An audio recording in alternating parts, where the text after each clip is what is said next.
Boss का जो character है वो यूनिवर्सल होता है, चाहे वो एक छोटा सा प्राइवेट सेक्टर का एस्टेब्लिशमेंट हो या सबसे बड़ा पॉलिटिकल एस्टेब्लिशमेंट। तो आप थोड़ा पॉजेज और पंचेज पे गौर कीजिएगा, क्योंकि मैं वाचिक परंपरा का लेखक नहीं हूँ, मैं गद्य लेखक हूँ मैं मूलतः। तो आप पंचेज अगर गौर करेंगे तो आपको ज़्यादा आनंद आएगा। सुनिएगा ध्यान से। बॉस परफेक्शनिस्ट होते हैं, क्योंकि वर्तनी में गलती हो गई तो बॉस से बास आने लगेगी। कॉन्वेंट में पढ़ा कोई व्यक्ति अगर हिंदी में बॉस लिख दे तो क्या होगा? बॉस का बांस भी हो सकता है। लेकिन कॉन्वेंट में पढ़ा कोई व्यक्ति भला हिंदी में बॉस क्यों लिखेगा? नहीं लिखेगा ना। इसलिए बॉस का कभी बांस नहीं हो सकता। बल्कि सर्वमान्य तथ्य यह है कि जो व्यक्ति बांस करने की सबसे आदर्श स्थिति में होता है वही बॉस होता है। ठीक बोला सर? हिंदी भाषी इलाकों में बॉस को पदाधिकारी भी कहा जाता है, लेकिन भाषा बदलने से बॉस का कैरेक्टर नहीं बदलता। मतलब यहाँ भी वही है, जो बांस करे वो बॉस और जो साधिकार पदा सके वो पदाधिकारी।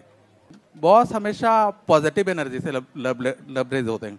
बॉस हमेशा पॉजिटिव एनर्जी से लबरेज होते हैं। ये देखिएगा, ये भी एक यूनिवर्सल बात है कि एक अच्छा बॉस कभी किसी भी बात पर किसी कर्मचारी की ना नहीं सुनता और किसी बात पर हाँ नहीं कहता। एक अच्छा बॉस हमेशा लोकतांत्रिक होता है। कुछ बॉस इतने लोकतांत्रिक होते हैं कि वो कर्मचारियों को अपने किसी फैसले पर राय रखने के विकल्प देते हैं। ठीक है, अब ये कर्मचारी पर निर्भर है कि वो बहुत अच्छा कहे या सिर्फ अच्छा।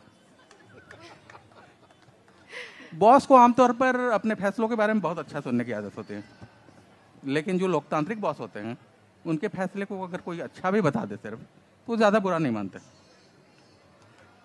बॉस के आते ही, क्योंकि काम ही पूजा है इसलिए दफ्तर एक मंदिर है, बॉस के आते ही माहौल बदल जाता है दफ्तर का। देखिए बॉस के आते के माहौल क्या होता है। बॉस के आते ही टेबल पर पड़े खाली कप जितने भी हैं सारे वो दौड़ के डस्टबिन में चले जाते हैं। इधर उधर टहल रहे कर्मचारी अपनी अपनी सीट पर चले जाते हैं और कुर्सी पर अधलेटे बैठे फेसबुक खोले लोग इस तन्मयता से अचानक सीधे होकर बैठ जाते हैं कि बॉस की नज़र पड़े तो उनको ये कहना पड़े, ये क्या हाल बना रखा है। अरे भाई, इस तरह से काम करोगे तो गर्दन कट जाएगी, स्पॉन्डिलाइटिस हो जाएगा, चश्मे का पावर बढ़ जाएगा एक दिन। लेकिन बॉस ये सब कुछ नहीं कहते। वो ज़्यादातर नमस्कारों को नज़रअंदाज करते हुए, कुछ नमस्कारों पर हल्के से सिर हिलाते हुए, कुछ नमस्कारों पर स्वीट और कुछ नमस्कारों पर नोटी से स्माइल पास करते हुए, दंदनाते हुए अपने केबिन में चले जाते हैं। कर्मचारियों से भरे 100 गज की दूरी दफ्तर की बॉस इस अंदाज में पार करते हैं जैसे एडन गार्डन्स के मैदान पर दुनिया का कोई महानतम बल्लेबाज ड्रेसिंग रूम से पिच तक का सफर तय करता है, या फिर अमेरिका का राष्ट्रपति एक दिन की किसी तीसरी दुनिया की देश की यात्रा करके अपने स्पेशल बोइंग की तरफ बढ़ता है। अच्छे बॉस के पास दफ्तर की हर समस्या का हल होता है, लेकिन वो कभी खुद नहीं बताता, औरों से पूछता। कुछ बॉस इतने स्ट्रेट फॉरवर्ड होते हैं कि वो कहते हैं कि बॉस के पास सिर्फ सवाल होते हैं, जवाब बिल्कुल नहीं। लेकिन कर्मचारियों के लिए तो बॉस ही एक सवाल होता है। बॉस एक नहीं, अपने आप में कई सवाल होता है। यार आया कहाँ से है? क्या घुट्टी पिला रखी है मैनेजमेंट को? टिका हुआ कैसे है?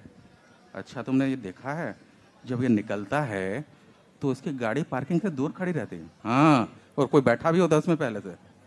जिज्ञासुओं से बॉस को बहुत चिढ़ होती है, क्योंकि बॉस की हर बात में एक गहरा सेंस होता है, और जाहिर सी बात है बाकी लोगों की बातें नॉनसेंस होती हैं। सेंस होने के साथ बॉस में गजब का सेंस ऑफ ह्यूमर भी होता है। बॉस अगर मुस्कुराएं तो पूरा दफ्तर खिलखिला उठता है, और बॉस ने गलती से ठका लगा दिया तो फिर तो दफ्तर गब्बर के अड्डे में तब्दील हो जाता है। हंसी तब तक नहीं रुकती जब तक बॉस की हंसी थम न जाए। प्राइवेट सेक्टर के बॉस थोड़े से अलग होते हैं। वो निर्गुण और निराकार होते हैं। कब दफ्तर आते हैं कब चले जाते हैं कुछ पता नहीं चलता। सरकारी दफ्तरों का मिला थोड़ा सा अलग होता है। वो निर्गुण तो होते हैं, निराकार नहीं होते हैं। आकार में इतने बड़े होते हैं कि एक कुर्सी में मुश्किल से समाते हैं। प्राइवेट सेक्टर के जो बॉस होते हैं ना, वो जिम जाने में यकीन रखते हैं, फिटनेस फ्रीक होते हैं वो। सरकारी दफ्तरों के बॉस जिम जाते हैं, जिमते हैं, जिमना खाने को बोलते हैं हमारे। वो इस तरह जिमते हैं दोनों हाथों कि उनके नाम पर बाबुओं को सुबह से शाम तक माल बटोरना पड़ता है। वायु विकार सरकारी दफ्तर के बॉस को होता है, लेकिन पाता है उनके दफ्तरों के चक्कर काटने वाला। बॉस लोग क्षमा करें मुझे, अब ये एप्लीकेबल है सब पे, तो मुझ पे भी है थोड़ा बहुत, क्योंकि एक छोटा मोटा बॉस मैं भी हूँ। तो धन्यवाद।